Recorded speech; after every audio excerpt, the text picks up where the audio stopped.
Hola, muy buenas tardes, bienvenidos a una nueva edición del Especial Constituyente en Agricultura, el programa donde buscamos dilucidar qué está pasando con la Convención Constitucional, analizar los artículos aprobados y ver los temas que más le importan a la ciudadanía sobre este proceso. Y para eso hoy día estamos con Luis Silva, que es académico de la Universidad de los Andes, para hablar sobre principios constitucionales. Muy bienvenido, Luis, muchas gracias por acompañarnos. Muchas gracias a ti, José Francisco, un gusto estar acá. Igualmente, y muchas gracias por haber venido. Y queríamos partir con esto que obviamente es un tema que es esencial en una constitución, pero de repente suena un poco ajeno a las cosas más concretas, principios constitucionales, un poco tiene relación con informar al resto de lo que dice la Constitución, pero ¿en qué ha estado esa comisión en particular, que es una comisión que existe, o a qué nos referimos primero cuando hablamos de principios constitucionales? Sí, los principios son una forma de articular normas. En este caso estamos hablando de principios jurídicos y entonces estamos hablando de normas jurídicas. Los principios se pueden incluir dentro de este concepto amplio de normas, pero se caracterizan por tener una estructura abierta. El sentido se entiende bien cuando lo comparas con lo que normalmente se llama una regla, ¿no? En la regla dice, mira, si tú no te sientas derecho, yo te voy a pegar un cachamal, ¿no? Hay una descripción y una consecuencia. En cambio, en el principio no existe esa estructura, sino que dice, hay que sentarse bien, ¿no? Pero no hay un efecto asociado a la descripción de la conducta. Cuando se contrasta el principio con la regla, el concepto de principio queda más claro.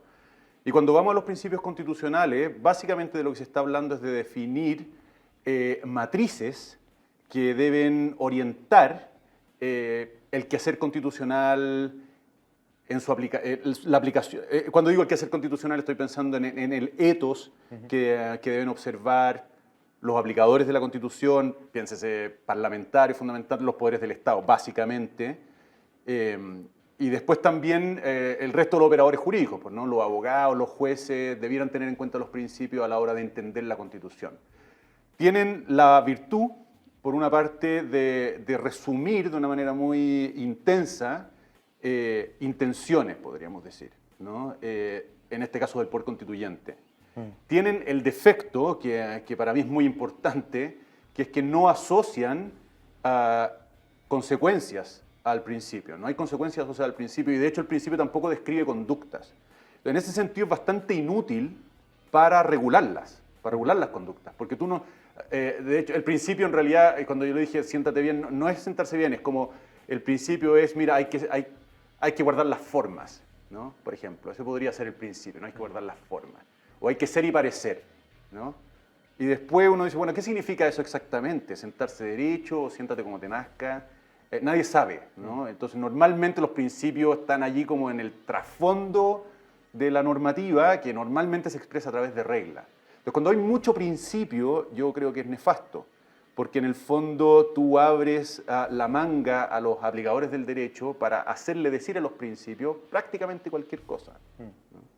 Entonces, yo lo veo como una mala política legislativa, ¿no? O normativa, una mala política normativa, el incluir muchos principios explícitos en la Constitución y después asociarle a esos principios en el texto o en el contexto una eficacia jurídica inmediata, que normalmente es lo que se quiere hacer. De hecho, es una forma muy eficaz la de los principios para hacerle decir al derecho lo que a ti te convenga que diga en ese momento.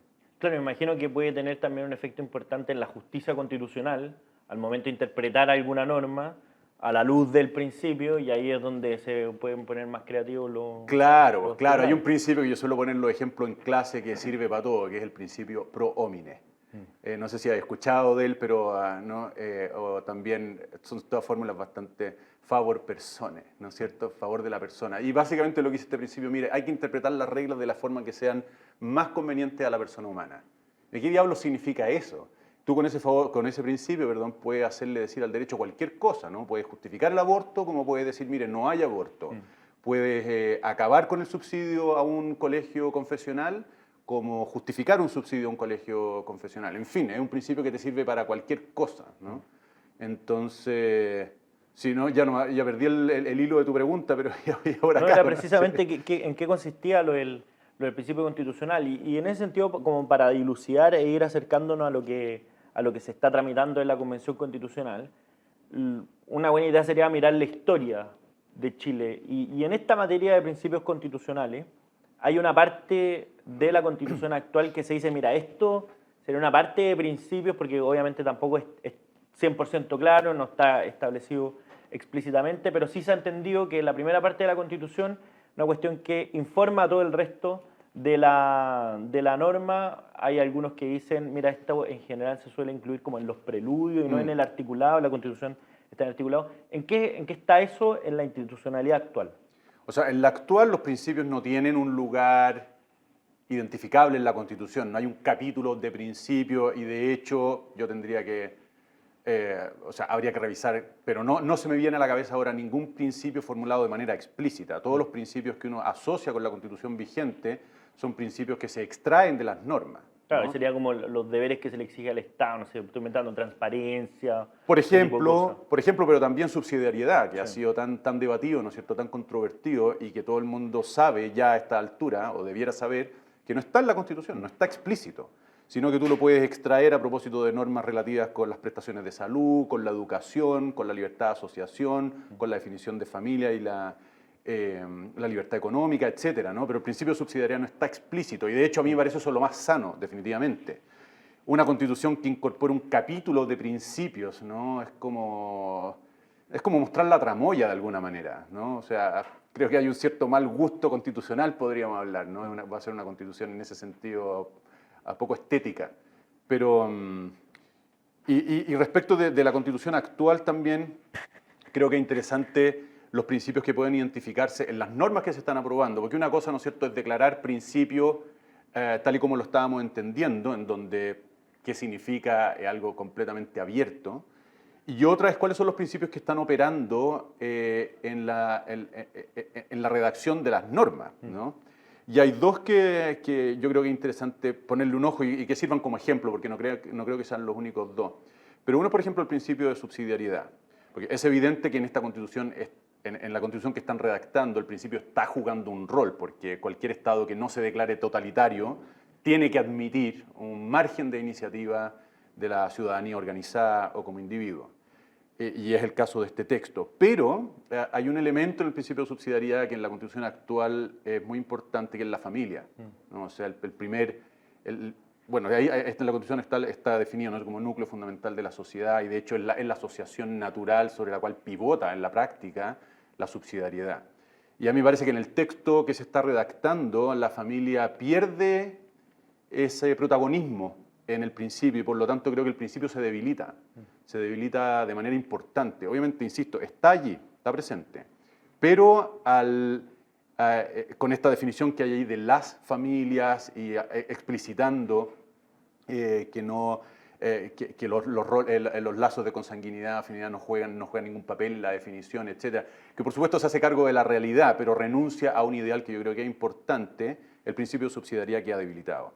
Y el otro ejemplo que creo que es interesante es el de la igualdad, porque nuestra Constitución y todas las constituciones de Chile republicano siempre han reconocido la igualdad como un principio fundamental, ¿no? La igualdad ante la ley, la igualdad ante la justicia, y no es la diferencia con este principio ahora, pero hay una preferencia tan explícita por ciertos grupos minoritarios, ciertas identidades, ¿no es cierto?, los indígenas, las minorías sexuales, los niños, las niñas y los adolescentes, etcétera, y con tantas referencias explícitas de nuevo a la igualdad que debe guardarse respecto de ellos, que y de hecho hay un concepto que han introducido que es la igualdad sustantiva, claro, ¿no?, que uno se pregunta si realmente no se está consagrando un principio de la discriminación, ¿no?, un principio de la discriminación positiva, al hacer tanto énfasis en la igualdad que merecen ciertos grupos particulares. Entonces creo que ahí también es interesante mirar el texto y tratar de inferir, ¿no es cierto?, cuáles son los principios que están jugando y que incluso podrían llegar a, no digo colisionar porque los principios no colisionan, ¿no?, son medio ameboides, pero...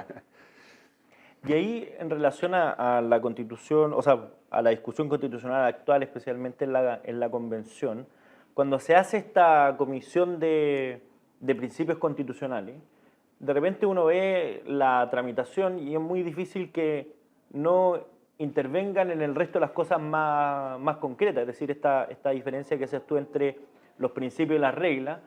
Hay una tentación muy concreta de los convencionales de meterse más bien en las reglas que en los principios, porque en el fondo es como el efecto práctico y concreto que tendrían. ¿Cómo has visto tú esa discusión o esa dificultad que han tenido los convencionales? Buena pregunta, ahí habría que preguntar, o sea, para responderte como yo quisiera, tendría que hablar con los que están en la cancha para saber qué grado de coordinación, por lo menos a nivel informal, existe entre los miembros de la Comisión de Principios Constitucionales y los miembros de las otras comisiones. A mí me da la impresión, también a partir de las normas que se han ido aprobando en las distintas comisiones, que no hay demasiada interacción. Supongo que en primer lugar forzados por la premura del tiempo, es decir, no hay demasiado espacio para articular. Así que mi prejuicio, porque honestamente no sé lo que está pasando ahí dentro, mi prejuicio sería que no hay mucha articulación y que de hecho se pueden encontrar, sería interesante buscarla, yo no he hecho el ejercicio y estoy esperando que esté el texto definitivo, pero estoy seguro que se van a poder encontrar objeciones, por lo menos objeciones o cuestionamientos a los principios definidos como tales por la Comisión y explícitamente, y a estos principios tácitos que están allí como informando el resto de las normas o reglas de la Constitución. Yo creo que cuando se haga ese ejercicio uno va a poder detectar esto que hoy día te digo que es mi prejuicio de que hay falta de coordinación, porque por un lado se van a estar aprobando ciertos principios y por otro yo creo que tú vas a poder identificar en el texto principios implícitos que están operando y que quizá sea no tan fácil armonizarlo con los que están definidos ahí explícitamente. Y hay una de las cosas que se ha tramitado en la Comisión de Principios Constitucionales, y que bueno, también tuvo como cierto impacto mediático, esta declaración de Chile como un Estado solidario y democrático de derecho. Sí. ¿Qué implicancia práctica tiene esa declaración? Porque además después sigue el articulado, después dice que es plurinacional intercultural y ecológico. Exactamente. Y ahí, pero quedémonos en lo primero, porque lo destacaron mucho como diciendo, mira, aquí hay un punto de inflexión respecto a algo. Sí. O sea, abandonamos la subsidiariedad y nos quedamos con el principio de solidaridad. Pero si esto no tiene ninguna concreción práctica, más allá de la declaración, ¿cuál es el efecto que tiene? No, el primer efecto es simbólico. No. El primer efecto es simbólico y en el fondo no es dejar atrás con esta nueva definición del Estado, no es dejar atrás la subsidiariedad, sino podríamos decir la subsidiariedad entendida al modo neoliberal y el neoliberalismo entendido de acuerdo a los críticos, ¿no? A los críticos. Sin defender que el sistema sea perfecto, ¿no? Pero eso es lo primero, es el valor simbólico de esa declaración y es simbólico porque en el fondo lo que está queriendo decirse es que el Estado va a tomar un rol mucho más activo en la satisfacción de las necesidades sociales, ¿no? Y entiéndase básicamente salud y previsión social, pensiones, ¿no? Yo creo que esos son los dos. A eso tú le puedes agregar después vivienda, le puedes agregar educación, le puedes agregar, hoy día creo que cabe el medio ambiente perfectamente ahí dentro. Pero básicamente es una declaración que simboliza un movimiento del eje en el que se ha movido hasta ahora entiéndase en la Constitución del 80, la articulación o coordinación entre la sociedad y el Estado, ¿no? ¿Qué incidencias concretas va a tener? Depende infinitamente de su bajada.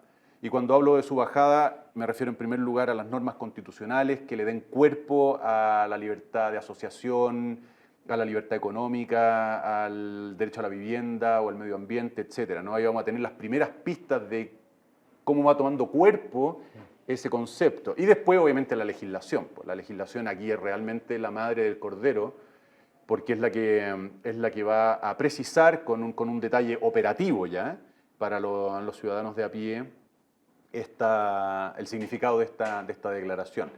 Y obviamente siempre estamos en manos de los jueces que pueden ponerse muy creativos y querer hacerle decir a esa cláusula en particular un montón de cosas al margen de lo que dice el resto de la Constitución o de lo que digan las leyes. Pero eso ya es imposible de prever. Y ahí en ese sentido, cuando se da una declaración tan general respecto a que Chile hace un Estado solidario, algunos elementos como para ir viendo el concepto es que, al menos desde lo que entendíamos antes, es que había una prioridad de que los privados se hicieran cargo de resolver los problemas sociales y si no podían o no querían y era necesario para el bien común, llegar el Estado a hacerse cargo del problema y al final la Constitución de lo que se preocupaba era garantizar el acceso a ciertos bienes y servicios como salud, como educación y no la prestación misma por parte del Estado. Sí. Hoy día entendemos que con la declaración de solidaridad lo que está atrás es básicamente que se asegure la prestación del Estado. Pero lo que hemos visto históricamente, al menos en nuestro país y en otros también, es que muchas veces con la prestación del Estado no basta para garantizar el derecho de manera efectiva, no de manera jurídica. Entonces, ¿cómo se enfrenta esa realidad o cómo se enfrenta en los otros países cuando al Estado no le alcanza o lo hace de una forma inadecuada? Bueno, quizás la mejor respuesta la encontramos en el rechazo que hubo, que tuvo que haber a la prohibición del lucro en materia de salud, ¿no? Esa fue una de las disposiciones que se rechazó y básicamente se rechazó porque se dieron cuenta, les hicieron ver, mejor dicho, que si se eliminan a los privados, la capacidad instalada que queda no da abasto, ¿no? O sea, necesitan a los privados, ¿no? Y creo que el mejor ejemplo que se puede dar de la necesidad de contar con los privados para satisfacer la salud, pero todo lo demás, o sea, piensa simplemente en la educación. O sea, la cantidad de colegios que no dependen del Estado directamente para enseñar es enorme, es tan grande que si el Estado quisiera hacerse cargo simplemente no podría y quedarían un montón de niños sin educación, así de sencillo. Y con todas las demás necesidades pasa exactamente lo mismo.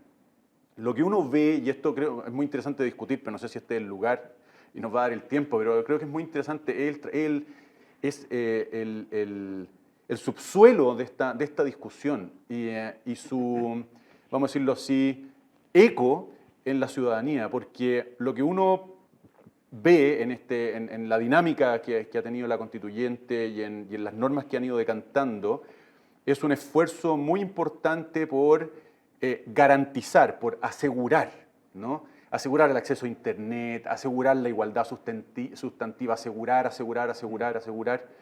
Y para eso el Estado tiene que ser protagonista, ¿no? El Estado tiene que asegurarte. Directamente, ya no es el Estado asegurar las condiciones para que eso pase, que podríamos decir que es más la filosofía de la Constitución vigente, sino el Estado garantizando el resultado y los medios, ¿no? Ya no solo los medios.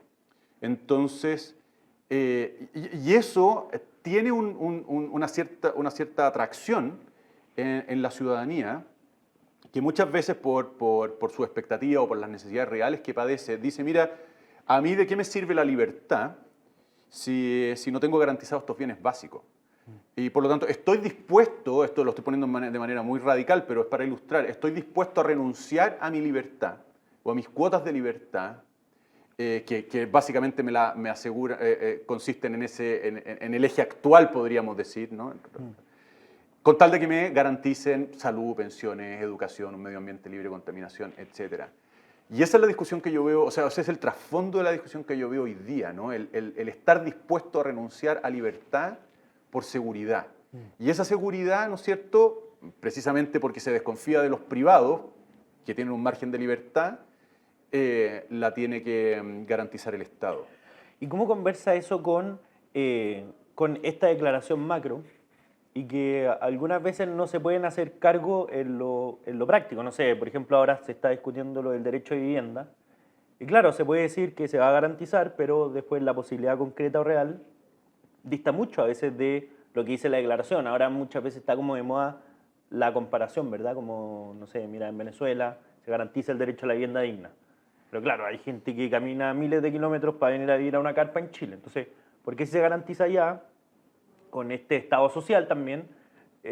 ¿Cuál es la implicancia práctica que tiene eso? Ni una. O sea, no tiene ni una implicancia práctica. De hecho, el legislador siempre ha tenido la posibilidad de hacer a través de la ley lo que hoy día los constituyentes quieren hacer a través de la Constitución. Siempre ha estado en manos de ellos. O sea, no hay nada en el texto de la Constitución vigente que impida que el Estado tome un rol más activo en la satisfacción de estas necesidades. Y de hecho, en muchos sentidos lo ha hecho. O sea, el pilar solidario en salud, el robustecimiento del Banco Estado, la creación de empresas estatales. O sea, yo no soy un experto y habría que confrontarlo con datos, pero yo te aseguro que el Estado ha crecido con la Constitución del 80, ha crecido. Probablemente en un origen disminuyó comparado con el Estado que venía siendo, por lo menos en términos relativos, ¿no? Con el Estado previo a la Constitución del 80, pero el Estado que existía en términos cuantitativos el año 80 y respecto al que existe hoy, te aseguro que hoy día es más grande. Gasta más plata, contrata más gente, tiene más atribuciones, etcétera, etcétera. Y todo eso bajo el mismo marco constitucional, ¿no? Entonces, lo primero que hay que decir es que porque el texto constitucional te garantice estos derechos sociales, vaya realmente a notarse en la gente la diferencia. No, eso es mentira, ¿no? Y en cambio sí se puede generar un efecto muy perverso, que es la frustración de las expectativas. Sí, que eso es como una derivada política. Y es la más peligrosa de todas, definitivamente. Y es lo que me hace a mí pensar que esta Constitución, si es que llega a ser aprobada, va a tener muy corta vida. Porque en el fondo, el contexto en el que nace todo este proceso y las declaraciones que lo han acompañado han generado en la ciudadanía una expectativa que no se va a satisfacer, por lo menos en el corto plazo. Y si llega a satisfacerse, va a ser en un plazo en donde las expectativas van a estar frustradas hace rato. Claro. Hace rato, ¿no? Entonces me parece súper peligroso el juego, ¿no? Y quien va a tener que darle la bajada a estas declaraciones constitucionales es el legislador, mientras mantengamos la forma del régimen de gobierno que tenemos hoy día, por supuesto. Pero va a tener que ser el legislador. Y hoy día el legislador no está alineado con la constituyente, pues en su configuración política no está alineado con la constituyente, por lo tanto uno dice, ¿le va a hacer eco realmente? Suponiendo que la Cámara de Diputados siga siendo la que es. O ahí también es una carga que va a tener el gobierno respecto a las prioridades del gasto público que va... Aparte de la mochila que esta Constitución, si llega a ser aprobada, va a significar para el gobierno. Y pasando al tema como siguiente de ese artículo que establece que Chile es un país plurinacional, intercultural y ecológico, uno ve que en cada una de las materias en que se está tramitando en la Convención agregan lo de la plurinacionalidad. Sí. Y a veces en términos indistintos, o sea, utilizan que Chile hay varias naciones, pero en otro momento establecen emblemas nacionales y después que son distintos pueblos, entonces... Si hay emblemas nacionales, bueno, ¿de qué naciones son esos emblemas? Pero ya, eso es otra discusión. Pero ¿qué significa el concepto plurinacional? Porque es muy difícil de identificar. O sea, ya uno entiende, hay varias naciones. Pero ¿qué implicancia tiene eso en concreto? O sea, ¿basta simplemente que haya un origen étnico común? Porque hoy día vemos que las personas que provienen de orígenes indígenas están completamente... anexadas en su diario vivir al resto de la sociedad chilena. Sí. Entonces es como una especie de distinción un tanto arbitraria quizás a veces. Totalmente, y a tu pregunta no significa nada. O sea, ¿qué significa la plurinacionalidad? Hoy día no significa nada. Nadie sabe bien qué significa. Por de pronto no hay un significado canónico del término, ¿no? En el sentido técnico, ¿no? Hay otros que sí, ¿no? Estado social y democrático de derecho es un concepto que ya tiene contenido, tiene trayectoria. Uno sabe más o menos qué quiere decir. Siempre son abiertos, pero uno sabe más o menos qué quiere decir. La plurinacionalidad como concepto constitucional, yo solo la he encontrado, me puedo estar equivocando, solo la he encontrado en la Constitución boliviana. Y la configuración étnica de Bolivia es muy diferente a la chilena. Es decir, una declaración como esa puede hacer mucho más sentido en Bolivia, en donde el porcentaje de población indígena es mucho mayor que en Chile, ¿no? Y entonces hay que decir eso en primer lugar, o sea, la plurinacionalidad no es un concepto que esté decantado, y por lo tanto está por decantarse. Eso significa que puede significar cualquier cosa, que va a significar lo que la constituyente quiso decir, va a significar lo que el legislador quiera decir, va a significar lo que los jueces quieran decir, va a significar lo que la doctrina, los autores creen que significa, etc. Por lo tanto, creo que alguien lo dijo, no sé si fue de este concepto en particular, que es un concepto en desarrollo, ¿no? Sí. Y las consecuencias prácticas es lo mismo, o sea, porque van a derivar, o debieran derivar de de su definición teórica, nadie sabe qué significan. Hoy día uno puede, mirando el texto de las normas aprobadas, que significa una tremenda discriminación entre los miembros de los pueblos originarios. No digo ahora, no estoy diciendo arbitraria, ojo, cuando estoy hablando de discriminación, estoy hablando simplemente que se traza una línea entre los que pertenecen a estos pueblos y los que no pertenecen a estos pueblos, y esa línea justifica diferencias, ¿no? Y es brutal, o sea, simplemente, y a mí me parece un ejemplo que habla por todos, ¿no es cierto?, asegurarle cupos indígenas al Consejo que va a velar sobre el Poder Judicial. ¿Qué es eso? O sea, ¿cuál es la razón de ser de una diferencia como esa, ¿no?